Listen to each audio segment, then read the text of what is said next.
Salve, salve, queridos alunos! Sejam todos bem-vindos ao canal André Bio para mais uma aula do nosso curso de Biologia Celular. Eu sou o professor André Marques e vou estar auxiliando vocês aqui durante toda essa nossa aventura pela célula. Vamos nessa! E hoje nós vamos continuar resolvendo o nosso exercício de revisão sobre proteínas de membrana, só que agora parte 2. Vamos continuar a partir da 11ª questão. Então vamos lá. Qual das seguintes afirmações sobre a glicosilação de proteínas transmembrana em células animais é correta? As proteínas transmembranas são glicosiladas no lúmen do retículo endoplasmático e do Golgi, resultando em oligosacarídeos na porção não citosólica. A glicosilação ocorre exclusivamente no citosol. C. As cadeias de oligosacarídeos estão presentes na porção citosólica da membrana. E D. As ligações de sulfeto são mais comuns na porção citosólica das proteínas. Letra E. Proteínas transmembrana nunca são glicosiladas. Tempo para você responder. Pause o vídeo agora. E é isso aí. Acertou quem escolheu a letra A. As proteínas transmembranas são glicosiladas no lúmen do retículo endoplasmático e do Golgi, resultando em oligosacarídeos na porção citosólica. É só lembrar que quando elas são transportadas lá do complexo de Golgi, elas estão no lume da vesícula que se destaca do Golgi, mas quando essa vesícula se funde com a membrana, o que era lume passa a ser a parte de fora da membrana. Então é por isso que realmente as proteínas transmembranas que são glicosiladas, elas estão presentes na porção não citosólica que corresponde ao exterior da célula.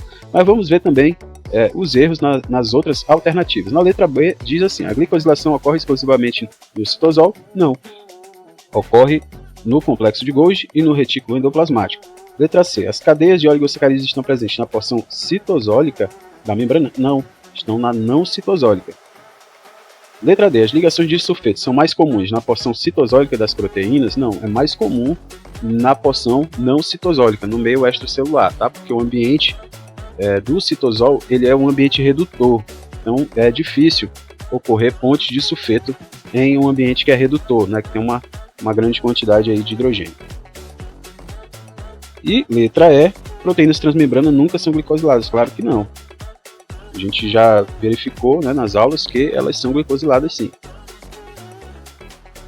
Vamos para a questão para a 12ª questão. Sobre os proteoglicanos e a camada de carboidratos na superfície celular, é correto afirmar. Confesso para vocês que eu não cheguei a comentar sobre os proteoglicanos, tá? Porque eles são mais estudados quando estamos estudando matriz, exatamente, tá? Matriz extracelular, eles são componentes da matriz. Letra A. Glicoproteínas e glicolipídios na superfície celular não participam do reconhecimento celular? Letra B. A camada de carboidratos na superfície celular é chamada de matriz extracelular? Letra C. A camada de carboidratos evita apenas interações indesejáveis com outras células? E letra D. Proteoglicanos são formados por cadeias polissacarídicas ligadas a uma proteína central e são encontrados principalmente no exterior da célula. E letra E. As lectinas não têm papel na adesão celular, na adesão célula a célula. Tempo para você responder. Pause o vídeo agora.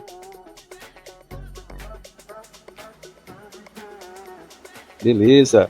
Acertou quem escolheu a letra D. Proteoglicanos são formados por cadeias de polissacarídicas ligadas a uma proteína central e são encontrados principalmente no exterior da célula, fazendo parte, como eu havia falado no início aqui, da matriz extracelular. Eu realmente não tinha falado sobre os proteoglicanos, né, nas aulas anteriores, ok? Mas fica aqui essa explicação, mas dessas outras alternativas eu havia falado.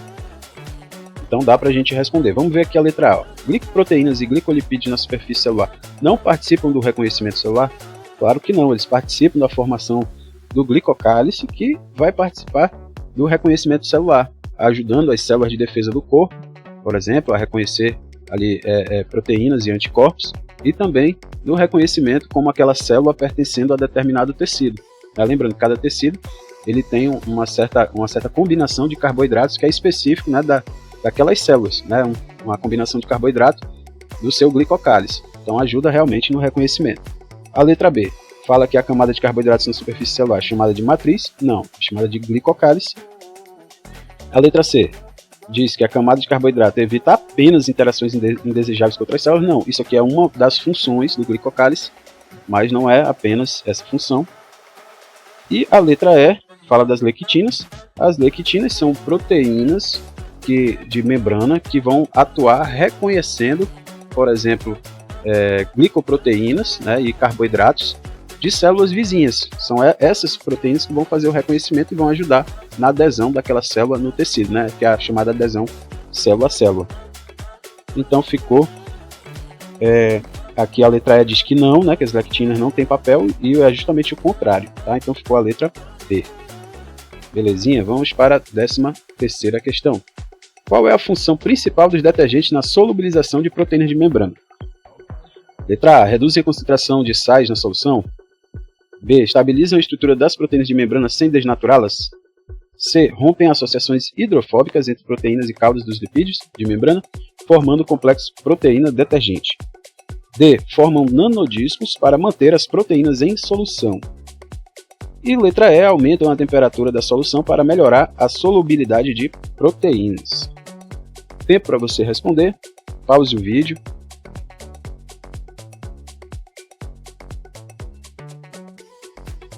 Acertou quem escolheu a letra C. Rompem as associações hidrofóbicas entre proteínas e caudas dos lipídios de membrana, formando o complexo proteína-detergente. Então lembra que eu falei para vocês que o detergente, a molécula dele é uma molécula anfifílica, e ela vai competir com fosfolipídios ali, né, com o aumento da concentração do detergente, né, isso também tem parâmetros que vão regrar a ação do detergente, mas não cabe a gente entrar em muitos detalhes agora, mas a concentração aumentada dele vai fazer com que ele desloque ali a molécula do fosfolipídio, competindo pelas interações hidrofóbicas com a proteína, aí vai formar o complexo detergente-proteína, né, o processo de solubilização. Realmente isso está correto. Vamos ver a letra A. Reduzem a concentração de sais na solução. Não. B. Estabilizam a estrutura das proteínas de membrana sem desnaturá-las. Não, elas desestabilizam a estrutura da proteína. Né? Alguns, se não tiver cuidado, eles vão desnaturar a proteína. Formam nanodiscos para manter as proteínas em solução. Não, a formação de nanodiscos é com proteínas que são anfifílicas e junto com fosfolipídios, né? Vão formar um conjuntinho ali que pode formar um bolsão de fosfolipídios, né? Essas proteínas que são anfifílicas, elas têm afinidade com os fosfolipídios, então elas vão agrupar dentro delas os fosfolipídios, servindo de bolsão para que proteínas possam ser inseridas. Letra E. Aumenta a temperatura da solução para melhorar a solubilidade. Não. Ficou então a letra C. Beleza? Vamos para a 14ª questão. Qual dos seguintes métodos permite o estudo de proteínas de membrana em seu ambiente natural e é acessível dos dois lados da bicamada? Letra A. Eletroforese em gel de poliacrilamida, SDS.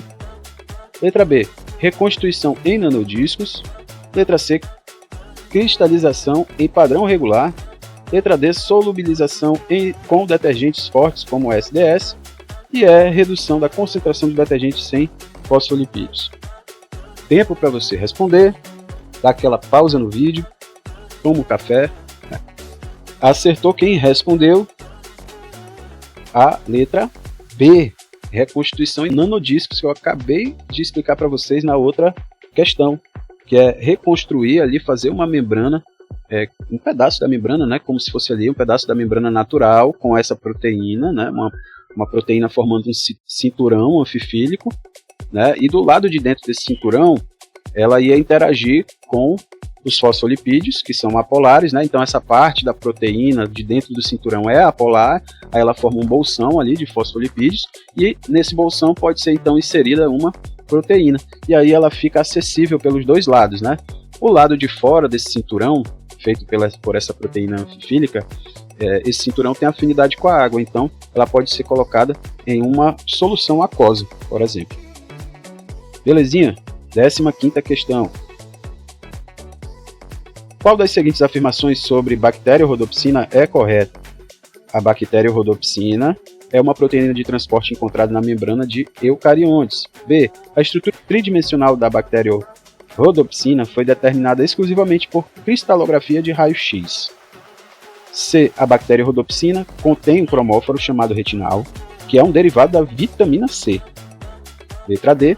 A ativação da bactéria rodopsina pela luz resulta na transferência de hidrogênio para o interior da célula. Letra E. A bactéria rodopsina converte energia solar em energia química, bombeando prótons para fora da célula e gerando um gradiente de prótons, um gradiente de H+, de hidrogênio. Tempo para você raciocinar, dê aquela pausa no vídeo.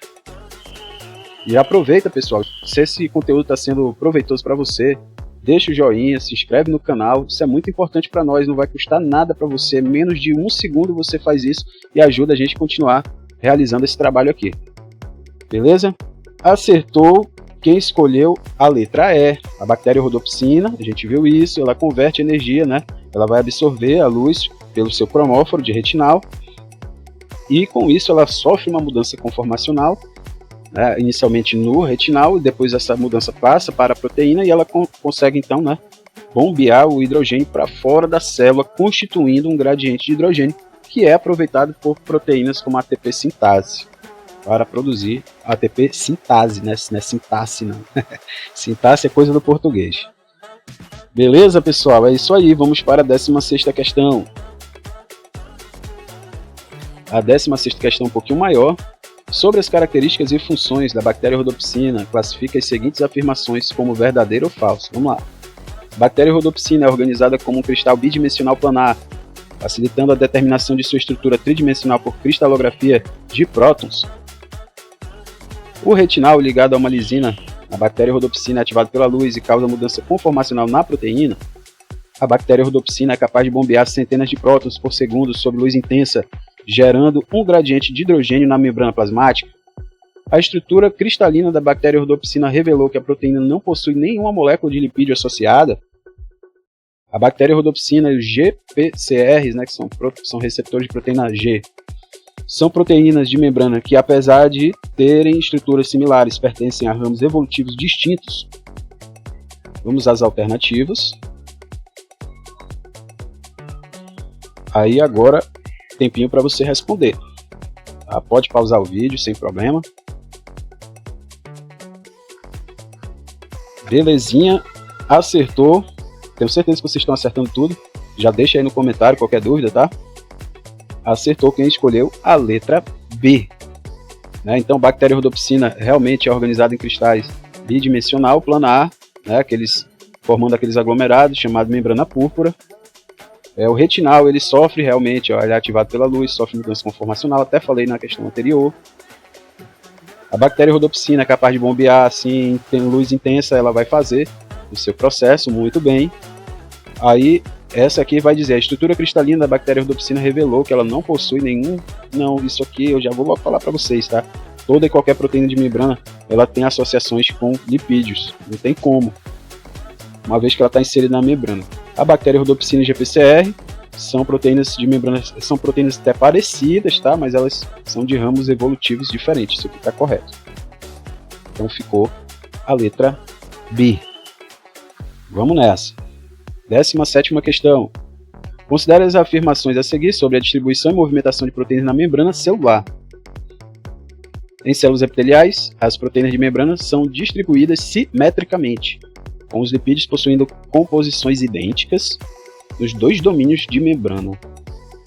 As moléculas de bactéria rodopsina da Holobacterium se organizam em cristais bidimensionais onde as moléculas de proteínas individuais estão fixas umas às outras. 3. As junções compactas são responsáveis por manter a separação de moléculas em diferentes domínios de membrana em células epiteliais. 4. No espermatozoide de mamíferos, a membrana consiste em pelo menos 3 domínios distintos. E 5. As células nervosas têm domínios distintos na membrana que cercam o corpo celular, dendritos e axônios, com a barreira que restringe a difusão das proteínas de membrana, sendo formada por um cinturão de filamentos de actina associado com a membrana plasmática na junção axônio-corpo celular. Então você vai assinalar aí verdadeiro ou falso. tá? Não tem um espaçozinho para assinalar aí, mas é para fazer isso. E aqui nós temos as nossas alternativas, belezinha? Tempo para você raciocinar. Pode dar aquela pausa no vídeo, tomar um café, tomar uma água, sem problema nenhum. Acertou quem escolheu a letra A. Na letra A, vai considerar a primeira que falsa. Células epiteliais, né, como por exemplo as células intestinais, são células epiteliais, células da pele e revestimento. As proteínas de membrana são distribuídas simetricamente, não são distribuídas simetricamente, tá? As células epiteliais, muitas delas têm polaridade. O que significa isso? Tem uma região da membrana diferente da outra, com funcionalidade diferente da outra. Lembrar da célula intestinal, por exemplo, que vai ter uma região apical superior na célula e vai ter uma região basolateral. E essas regiões vão ter misturas diferentes, tanto de lipídio quanto de proteínas, beleza? A2. As moléculas de Bacteriorhodopsina da Holobacterium se organizam em cristais bidimensionais. Isso aqui a gente já viu que ocorre, certo? A3. Junções compactas são responsáveis por manter a separação de moléculas em diferentes domínios de membrana. Sim, são elas que mantêm, são aquelas junções oclusivas, também são chamadas compactas, que formam tipo uma costura, né? São proteínas que se ligam da membrana ali, que se ligam com a membrana da célula vizinha, e elas formam uma costura, justamente não permitindo a passagem entre proteínas dos dois domínios diferentes ali, apical e basolateral, por exemplo, nas células intestinais. Beleza? Na 4, no espermatozoide de mamíferos, a membrana consiste em pelo menos 3 domínios. A gente viu isso, que a membrana do espermatozoide ali vai ter 3 domínios, né? O domínio de cauda, o domínio da cabeça, que também é dividido em 2 partes, que agora realmente não estou lembrando, mas esses domínios eles são feitos por associação de proteínas, né? Associação da proteína a proteína, chamada auto-organização das proteínas. É um tipo de formação de domínios, certo? E eu não comentei na aula, mas um outro tipo de forma de confinar proteínas e formar domínios de membrana, um outro exemplo, utilizando o citoesqueleto, é nas células nervosas. Um exemplo é nas células nervosas. A gente só utilizou lá o exemplo da espectrina.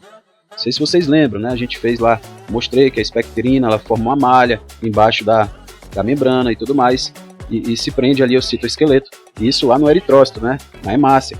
Mas também em outras células, outros tipos de proteína também, como é o caso da quitina, podem estar sendo recrutadas, né, juntamente ao citoesqueleto. A quitina faz parte do citoesqueleto para formar domínios de membrana. E também um exemplo clássico, deveria até ter colocado para vocês, mas enfim, agora estou comentando, é o próprio neurônio. Ele vai ter uma junção ali entre o axônio e o corpo, e essa junção, ela tem ali como se fosse também ali uma costura, ali uma restrição de proteínas, chamada de junção axônio-corpo, né? E é feito de actinas, filamentos de actinas ali do citoesqueleto.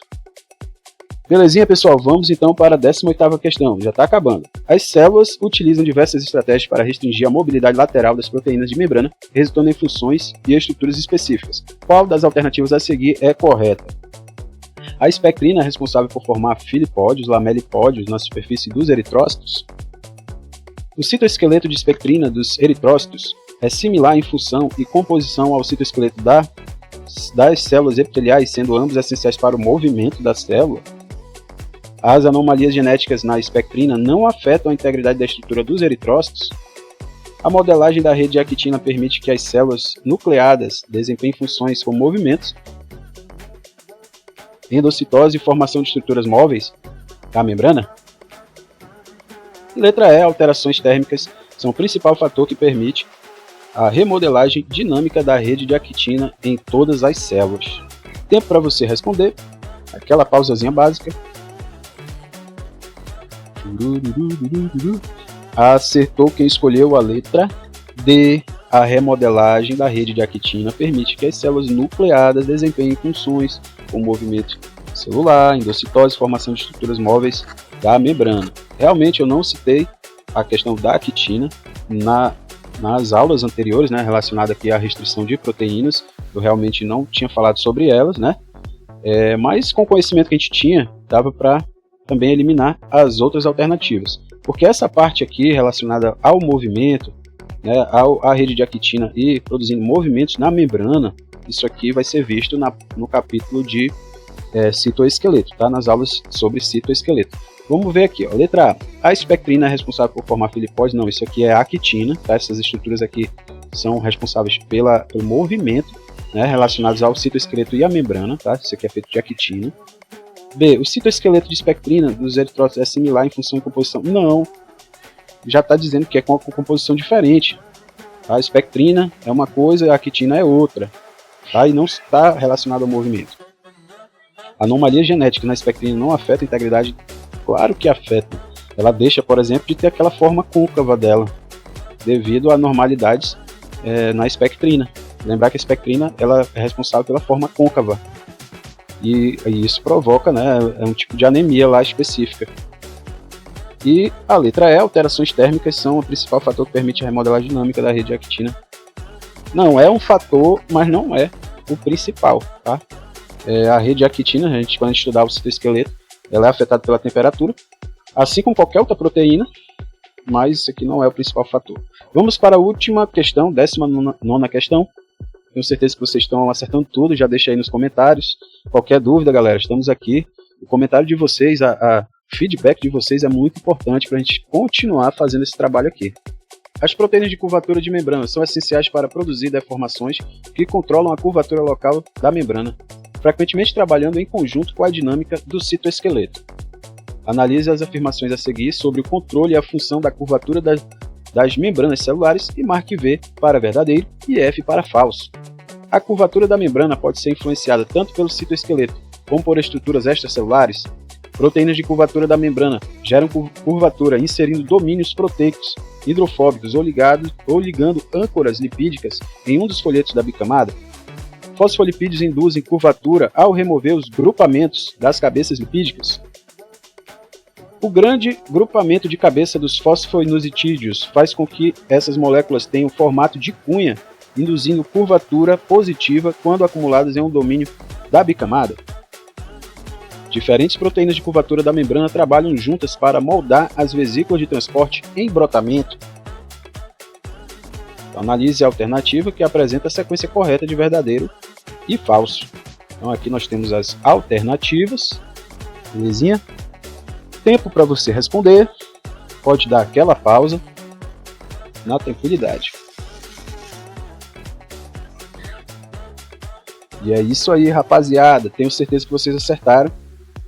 Acertou quem escolheu a letra B. Todas essas são corretas, pessoal. Vamos então verificar aqui, ó. A curvatura da membrana pode ser influenciada tanto por citoesqueleto quanto por estruturas extracelulares. A gente viu isso, citoesqueleto dentro da célula e a matriz extracelular. São proteínas extracelulares.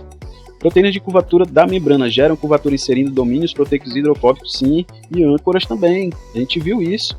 Elas podem inserir domínios ali e provocam a deformação da membrana. Essa terceira aqui eu realmente não havia falado na aula, tá? Mas eu também tenho uma ação de fosfolipases. Olha só, se a cabeça do fosfolipídio, olha a lógica, se a cabeça do fosfolipídio ela pode induzir curvatura, né? Porque a cabeça do fosfolipídio é a região maior ali, que ela tem um diâmetro maior do fosfolipídio. Se eu retirar a cabeça do fosfolipídio, que é isso que faz a fosfolipase, tá? Ela remove os grupamentos de cabeça, eu tiro esse diâmetro do fosfolipídio, certo? E aí eu consigo provocar curvatura. Ou desfazer uma curvatura que estava sendo realizada ali pelo tamanho da cabeça do fosfolipídio. Então, realmente, fosfolipases elas podem induzir curvatura dessa maneira, retirando a cabeça dos fosfolipídios. E aqui, o grande grupamento de cabeça dos fosfoinusitídeos faz com que essa molécula tenha um formato de cunha. Sim, fosfoinusitídeos eles são fosfolipídios que têm uma grande cabeça hidrofílica, né? Tem um grande diâmetro ali da cabeça e isso funciona como se fosse uma cunha, realmente, na membrana. Diferentes proteínas de curvatura da membrana trabalham juntas, logicamente que a gente viu isso aqui, eu até mostrei diferentes formas que as proteínas provocam curvatura na membrana. Tá? E nós temos outras também que estão ligadas à actina, estão ligadas ao citoesqueleto, que vão estar realizando, por exemplo, o aparecimento do brotamento. Mas isso aqui vai ser melhor visto na parte sobre o tráfego de moléculas, tráfego de vesículas, que a gente vai estudar mais à frente. Beleza, galera? Então, é isso aí. Chegamos ao final da nossa aula. Espero que você tenha aprendido bastante, aproveitado o conteúdo.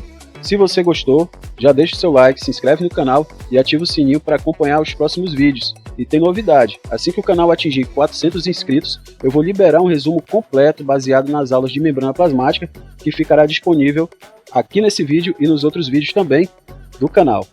Beleza? Então compartilhe o vídeo com quem pode se interessar. O meu muito obrigado por assistir e até a próxima aula. Valeu!